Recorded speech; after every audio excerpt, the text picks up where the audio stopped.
തൃശ്ശൂർ പെരിഞ്ഞനത്തെ സെയിൻ ഹോട്ടലിൽ നിന്ന് ഭക്ഷ്യവിഷബാധയേറ്റ് ചികിത്സയിൽ കഴിയുകയാണ് ഒരു നിരവധി ആളുകൾ. അതിൽ സായുജിൻ്റെ ഭാര്യയും 2 കുട്ടികളുമുണ്ട്. സായുജ് നമ്മോടൊപ്പം ചേരുന്നു. സായുജ് അന്ന് ഭക്ഷണം കഴിച്ചിരുന്നു? ഇല്ല, ഞാൻ കഴിച്ചിട്ടുണ്ടായിരുന്നില്ല. വൈഫും പിന്നെ ഞങ്ങൾ ഒന്നിനോട് ആൾക്കാരും ഉണ്ടായിരുന്നു. അപ്പം ഞങ്ങൾ ബിരിയാണിയാണ് അന്ന് കഴിച്ചത്. ഞങ്ങൾക്ക് ബിരിയാണിയും ഇവർ ഓർഡർ ചെയ്തത് കുഴിമന്തിയും സാധനം ഉണ്ടായിരുന്നു. അപ്പം ഞങ്ങൾക്ക് ബിരിയാണി കഴിച്ചുകൊണ്ട് ഞങ്ങൾക്ക് കാര്യമായിട്ട് കുഴപ്പമൊന്നും ഉണ്ടായില്ല. ശനിയാഴ്ച വൈകിട്ടായിരുന്നു ഞങ്ങൾ സെയിൻ ഹോട്ടലിൽ നിന്ന് പാഴ്സൽ ചെയ്ത് വാങ്ങി. ഈ ഭക്ഷണം ഓർഡർ ചെയ്ത് അന്ന് തന്നെ വൈകിട്ട് തന്നെ കഴിക്കുന്നത്. ഓർഡർ ചെയ്ത് ഞങ്ങളൊരു 7 മണി ആക്കിയപ്പോഴും ഞങ്ങൾ ഫുഡ് കഴിക്കുന്നത്. അന്ന് വലിയ കുഴപ്പമൊന്നും ഉണ്ടായില്ല. പിറ്റേ ദിവസം പുലർച്ചെ 2 മണിയൊക്കെ ആയപ്പോഴത്തേക്കാണ് വൈഫിന് അസ്വസ്ഥതയൊക്കെ തോന്നി തുടങ്ങിയത്. പെട്ടെന്ന് വയറിന് സുഖമില്ലാണ്ടെങ്കിലും പെട്ടെന്ന് ടോയ്ലറ്റിലൊക്കെ പോയി ഉണ്ടായത്. അപ്പം അങ്ങനെ അവിടുന്ന് ഹോസ്പിറ്റലിൽ കൊണ്ടുപോയി അവിടുന്ന് ചെറിയ ട്രീറ്റ്മെൻറ്റൊക്കെ ചെയ്തു. കുഴപ്പമില്ല. ഏകദേശം ഉച്ചയോടെ എടുത്തപ്പോൾ വലിയ കുഴപ്പമില്ലാതായപ്പോൾ തിരിച്ച് പൊക്കോളാൻ പറഞ്ഞു.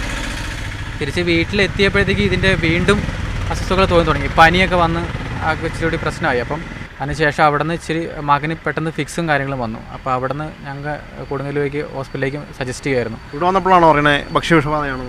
അല്ല, ഭക്ഷ്യവിഷബാധയാണ്. ഞങ്ങൾ ഒരുമിച്ച് ഇതുപോലെ ഫുഡ് കഴിച്ച എല്ലാവരും കൂടി പറഞ്ഞപ്പോൾ എല്ലാവർക്കും ഒരേപോലെ ആയപ്പോൾ ഞങ്ങൾ ഉറപ്പിച്ചായിരുന്നു ഇങ്ങനെ ഉണ്ടായതാണെന്ന് ഉറപ്പിച്ചായിരുന്നു. പരസ്പരം ഈ കാര്യം സംസാരിച്ചിരുന്നു. എല്ലാവർക്കും ഇപ്പോൾ കഴിച്ച എല്ലാവരും ഏകദേശം 10-18 വരുന്നതിലൊരു 10-16ഓളം പേർക്ക് കണ്ടിന്യൂസ് ആയിട്ട് വന്നിട്ടുണ്ട്. പലരും പല ഹോസ്പിറ്റലിലാണ്. ഇരിഞ്ഞാലക്കുട ഞങ്ങളുടെ നാട്ടിൽ തന്നെയുള്ള ഹോസ്പിറ്റലാണ്. ഇവിടെ തന്നെ ഇപ്പോൾ ഏകദേശം എത്ര പേരുണ്ട്?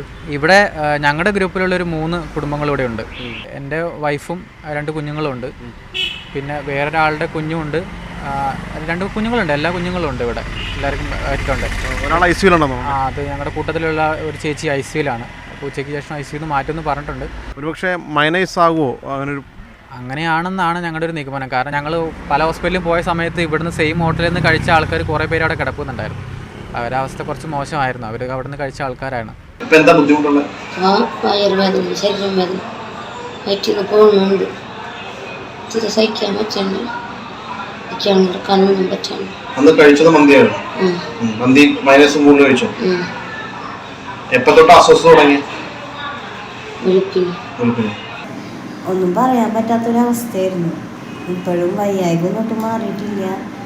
വയറ്റിൽ പോക്കും, ഛർദിയും, തലവേദനയും, തലകറക്കവും, പനി എല്ലാം ഉണ്ട്. ഇപ്പോഴും മാറിയിട്ടില്ല. നിലവിലിപ്പോൾ വൈഫിൻ്റെ കൊച്ചിൻ്റെ അവസ്ഥ എങ്ങനെയാണ്? ഇപ്പോൾ ഏകദേശം റിക്കവറായി വന്നിട്ടുണ്ട്. പക്ഷേ ഇപ്പോഴും കണ്ടിന്യൂസ് ആയിട്ട് പനി വന്നുകൊണ്ടിരിക്കുകയാണ്. വയറ്റിൽ നിന്ന് പോകുന്നുണ്ട്. അപ്പം പരസഹായം ഇല്ലാതെ ഇപ്പോൾ ഒരിക്കൊന്നും ചെയ്യാൻ പറ്റില്ല. വയറ്റിൽ നിന്ന് കണ്ടിന്യൂസ് ആയിട്ട് പോയിക്കൊണ്ടിരിക്കുക. 2 മക്കളുള്ളതുകൊണ്ട്. സെയിൻ ഹോട്ടലിൽ നിന്ന് കഴിച്ച ആ കുഴിമന്തിയിൽ നിന്ന് തന്നെയാണ് ഭക്ഷ്യവിഷബാധ ഏറ്റിരിക്കുന്നത്. അതിൽ പ്രധാനമായിട്ടും ഈ മയനൈസ് കഴിച്ചതിൽ നിന്നാകാം ഈ വിഷബാധ എന്നാണ് പൊതുവിൽ പ്രാഥമികമായിട്ടുള്ള നിഗമനം. ക്യാമറമാൻ ശരത് തമ്പാട്ടുകാവിനൊപ്പം ശ്യാമപ്രസാദ് ഉത്തമൻ, മാതൃഭൂമി ന്യൂസ്, തൃശ്ശൂർ.